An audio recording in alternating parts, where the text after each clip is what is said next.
হোটেলের চাগুলো খেতে এত মজা হয়, বাসায় কেন হয় না? বাসায় চা বানালে অত মজা হয় না, আবার কালারটাও সুন্দর হয় না। কি সেই সিক্রেট? এত মজার চা হয় এটা বাসায় বানালে হয় না। আর তার সাথে যদি মধু, কনডেন্স মিল্ক আর তিলের মিশ্রণে এরকম একটা পোড়া রুটি থাকে তাহলে কেমন হয় বলেন তো? চলেন হুবহু নামি দামি হোটেলে সেই চায়ের সিক্রেট রেসিপি আপনাদের সাথে শেয়ার করে দিই। প্রথমে চিনি দিয়ে ক্যারামেল তৈরি করে নিব। 3 টেবিল চামচ মতো চিনি দিয়েছি। চুলার হিটটা মিডিয়ামে রেখে বেশ কিছুক্ষণ অপেক্ষা করলে দেখবেন চিনিটা গলে কালার চলে আসবে। কালার চলে আসার সাথে সাথেই দুধ দিয়ে দিতে হবে। আর দুধটা দেওয়ার পরে দেখবেন ক্যারামেলটা একদমই শক্ত হয়ে যাবে, তাতে ভয় পাওয়ার কোনো কিছু নাই। দুধ গরম হওয়ার সাথে সাথে দেখবেন ক্যারামেলটাও গলে যাবে। 2-3 মিনিট জাল করার পরে দিয়ে দিলাম এলাচ, দারুচিনি আর তেজপাতা। আরও 1-2 মিনিট চাটা ভালো করে রান্না করে নিব। ক্যারামেলের সুন্দর একটা কালার চলে এসেছে। এখন দিয়ে দিলাম চায়ের পাতি।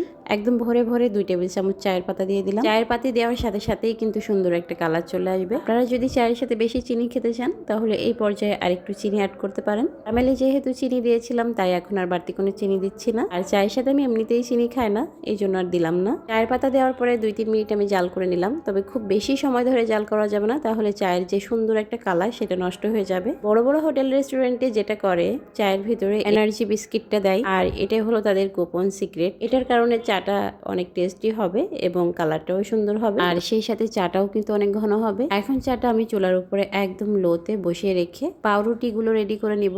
যেহেতু আমি চায়ের সাথে পোড়া রুটি খাবো তাই রুটিটা রেডি করে নিচ্ছি। এভাবে করে একবার হলেও আপনারা রুটি পুড়িয়ে খেয়ে দেখবেন, অনেক মজা হয়। প্রথমে আমি রুটিগুলোর গায়ে ভালো করে মধু লাগিয়ে নিলাম। আর এই মধুটা একদম সুন্দরবনের খাঁটি মধু। এটা আমার বাসায় সারা বছর থাকে, সারা বছরই আমি খাই এই মধুটা।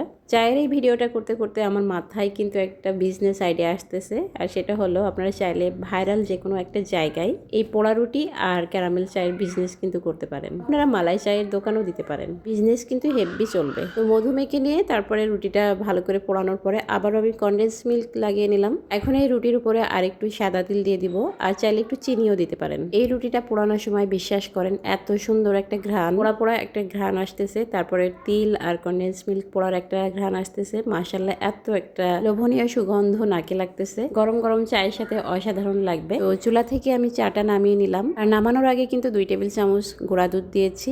এটা আমার ভিডিওতে আসেনি, তবে গুঁড়া দুধটা অবশ্যই দিবেন, দিলে অনেক মজা হবে এই চাটা। চায়ের উপর দিয়ে একটু বিস্কিটের গুঁড়া দিয়ে দিলাম, তাতে করে দেখতে আরো বেশি সুন্দর লাগছে। এখন গরম গরম এই রুটির সাথে সার্ভ করতে হবে। মাশাআল্লাহ, একটা চা হয়েছে সাথে পোড়া রুটি। সপ্তাহে একদিন হলেও এভাবে পোড়া রুটির সাথে চা বানিয়ে খাবেন, তাহলে ছুটির দিনগুলো দেখবেন আরও বেশি স্পেশাল হয়ে যাবে।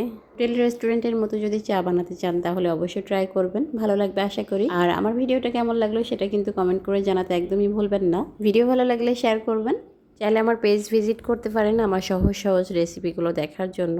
আর এখন তো আমি সবাইকে লোভ লাগিয়ে দিলাম, আশা করি সবাই বানিয়ে খাবেন। তো এই ছিল আজকে হোটেল রেস্টুরেন্টের মতো স্বাদে ঘ্রাণে ভরা একটা চা। সবাই ভালো থাকুন, আল্লাহ হাফেজ, আসসালামু আলাইকুম।